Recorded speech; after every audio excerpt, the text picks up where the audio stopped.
What's brackin', guys? Welcome to episode 13 of season 2 of my West Bromwich Albion career mode.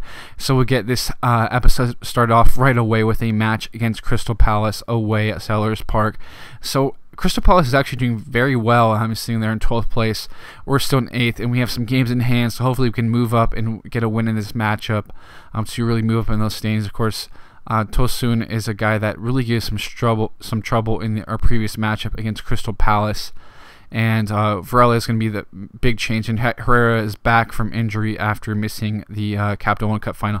Varela right here sends a ball in, and Hector Herrera almost gets onto that. I believe that was Kelly that prevented Herrera from getting that basically wide open chance. And Varela, look at those little cuts, that dribbling, and that ball through Tosun. There's not much he can do about that. I mean, that's just wonderful. That's identical to how he can play at times, and just an easy finish for Crystal Palace. They're going to be really trying to come back and grab a goal because it's huge to win this one. Almost teed up right there was Ide, but a little bit too much on that header, that flick-on header. And Varela does a nice job playing this ball into Ide, and a nice save from Price. Good reaction save. Need a little bit more power on that from Ide to have more of a chance to threaten the keeper a little bit more. We'll see a good ball in right here to Brunt.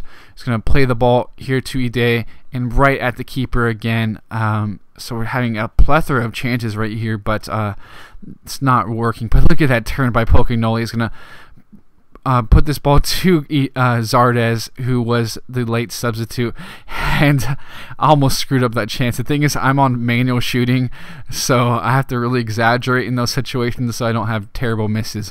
So we're able to grab a point from this matchup, but this is exactly why we don't have that top 4, top 5 potential right now. We're dropping points in matches we should really be winning, which is very unfortunate, but that may be what ends up to our team's demise as well as my demise, unfortunately, with our large expectations. So Blackburn Rovers sitting there in 20th, and what really frustrates me is they really make, whenever a team is promoted in this game, they really seem to make no moves to try to keep themselves up in the league. So I believe Fulham is another team that was just promoted, and they're basically going to be going back to the championship again, and just, it's confusing. But look at this play though, Varela to Campbell. That was some wonderful build-up play. A great pass from Varela, showing how classy he can be, and just perfectly weighted ball to Campbell, and a quality finish as well. And again, Campbell is in that magnificent form. I got caught in between like marvelous and magnificent, but yeah, some great ball and a quality finish from him. We'll see Campbell right here does a nice job, sends his ball in low cross to Ide. Somehow the keeper Castillos gets a piece of his body. I don't know what he got on that, but he did, because it went out for a corner. So we'll see just a weird clearance, and you can see the keeper just stands there, and Herrera is just going to finish that. Just keepers, man. That's all you can say. They're so frustrating because they can be so brilliant at times, and just absolutely just stupid, just ridiculously stupid at other times. So we're gonna have an easy win really in this matchup against Blackburn Rovers. Could have been even more. Definitely should have been 3 goals on our side in that matchup. But we'll get into this other match of the episode against Aston Villa. This is our 3rd match. I don't just losing count because I can't count because I'm stupid. But West Bromwich Albion sitting here in 50 points, right behind Manchester City, so that's huge. Hopefully they can drop their game. We'll see some good play, however, from Sissoko, but Mir is going to set things up. I basically showed this in essence because I forgot to show the lineups, so you can look at the lineups below. But look at this, Varela's nice job fighting off defenders and tries to score. I don't know if that was Guzan or the defender rushing in that got a foot on that or a body on that, but Varela did a nice job making on that solo run. Of course, Mir set it all up with a quality tackle. But we'll see again Mulumbu playing Joel Campbell through right here, and just look at that agility. And he's going to hit that underneath the keeper, Brad Guzan, his CONCACAF foe, the guy he meets on occasion in CONCACAF play, Gold Cup, World Cup qualifying, and the like. Does a nice job scoring on him, getting a 1-up on his CONCACAF foe, and I'm sure he'll be playing him more as Guzan is taking over the reins of starting goalkeeper for the U.S. And look at that again. That's just so brilliant, hitting that underneath the keeper. Just not much you can say about that, but he's just in such amazing form, and it's wonderful. But they really do come back right away. Basically was the kickoff glitch almost, it seemed like, and you see some good quality play and perfectly timed pass and run as Nzogby finishes that. So a little bit more on my part could have been done. I should have offside trapped right away because defending was way too deep. The defensive line was sitting way too deep right there and just not realistic at all. And Varela again showing his strength, fighting off the defenders, going to play this ball in, and look at that.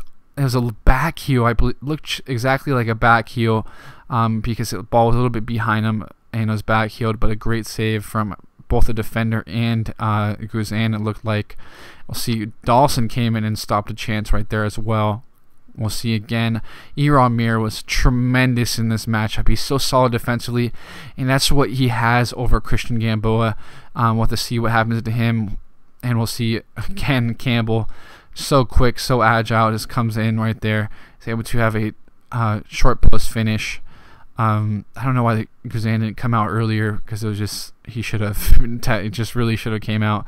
But that's just some of the frustrations that can be sometimes. We'll see Varela coming right here, bursting down the wing, playing a ball over to Campbell. He's going to round the keeper, and he's going to get knocked down, taken down right there by Clark. Had the wide open net, tried to take the shot, but could not, as Clark did a nice job stopping him right there, forcing a penalty at least to save, I guess, Aston Villa's goal differential, and maybe even a chance to tie it up eventually after, if Guzan is able to save the penalty. And we'll see Joel Campbell is on the hat trick, so he'll actually be taking the penalty this time. Can he seal his hat trick right here? We'll have to see. Campbell patiently walks up to the ball, hits it to Guzan's right, and Guzan goes to the left. So that's an easy goal to seal Joel Campbell's hat trick, and he is really going to be pushing his way up into the standings for the Golden Boot, the race for the Golden Boot. It'd be wonderful to see him win that, as he now has 12 goals in the Barclays Premier League. Wonderful from him, because he's really had this late burst as well. While Ide has had a huge drought, Campbell has come up clutch. Wonderful, because Ide still offers a lot even when he's not scoring due to his hold-up play size. Let's take a look at squad report to round out the episode, guys, as we get down to nitty-gritty. You see a lot of these guys going up. Dawson, Julio, Pocanoli, Mulumbu, Jakob, Campbell, Tremendous, Herrera, Dorans, Brunt, Frara, Moni, some of our guys, Campos, Ide. A lot of growth on this squad. Even Berahino, who's been ominously just hasn't done much for us at all in any sense, but you see so much growth. You see Campbell's now third in the Golden Boot behind Prato, Stoke City, who's been so tremendous this season. Danny Welbeck sitting in second, 13th, and McCormick from Fulham behind Torre Adebayor, Matza tied at 10. And that's just quality all around. An assist, Brunt has 8 assists at the moment, leading the Barclays Premier League. And you can see a guy that was really almost pushed out of the squad entirely has brought himself to being the leader in assists for the Barclays Premier League at the moment. So sitting there in 8th place, and we have some chances to move up with games against squads like Manchester City, Man U, and Everton coming up. So we see how we fare in the next few episodes as we get close to the end of the season. And I'll be closing out this episode now, guys. I'll catch you all later.